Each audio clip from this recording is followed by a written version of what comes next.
দেখবেন বাংলাদেশে আমাদের ক্রিকেটাররা যখন অন্য কোনো দেশের সাথে খেলে অনেক সময় এমন হয় বল বাকি একটা, রান দরকার 6টা। বল বাকি কয়টা? রান দরকার। আপনি দেখবেন ক্যামেরাম্যান তখন গ্যালারিতে খালি দেখায় দর্শকদের যে কি অস্থিরতা। হিপ হপ স্টাইলের মেয়েটা, যে মেয়েটার ওড়না এতক্ষণ ছিল গলায়, এতক্ষণ কইছিল, ওই মেয়েটা দেখবেন ওড়নাটা টেনে মাথায় দিয়ে এরকম মুনাজাত ধরতেছে, আল্লাহ আল্লাহ একটা সক্কা, আল্লাহ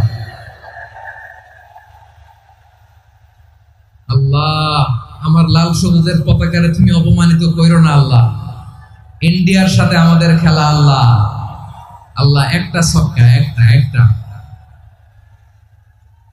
পুরো পুরো খেলা জুড়ে এই মেয়ের ওড়না ছিল গলায়, কিন্তু যখন এক বলে 6 রান দরকার ওড়না চলে আসছে কোথায়? মাথায়। আবার মুনাজাত আছে না নাই? ঠিকই বাংলাদেশের দামাল ছেলে এমন এক শট মারলো, বল চলে গেল স্টেডিয়ামের বাইরে, ছক্কা, জিতে গেলাম আমরা। পুরো স্টেডিয়াম জুড়ে চিৎকার, হই হুল্লোড়, মৌজ মাস্তি। যেই মেয়েটা মাথার মধ্যে ওড়না দিয়ে এতক্ষণ সুবহানাল্লাহ সুবহানাল্লাহ বলে আল্লাহর কাছে দোয়া করেছে, ওই মেয়ে এখন আবার ওড়না ফেলে দিয়ে নাচা শুরু করে দিয়েছে। তাহলে আল্লাহর ভয়, আল্লাহর প্রতি আস্থা, বিশ্বাস, ভালোবাসা, এটা কি ক্ষণিকের জন্য? মানে আমার যখন লাগবে তখন আল্লাহর ইউজ করবো নাকি?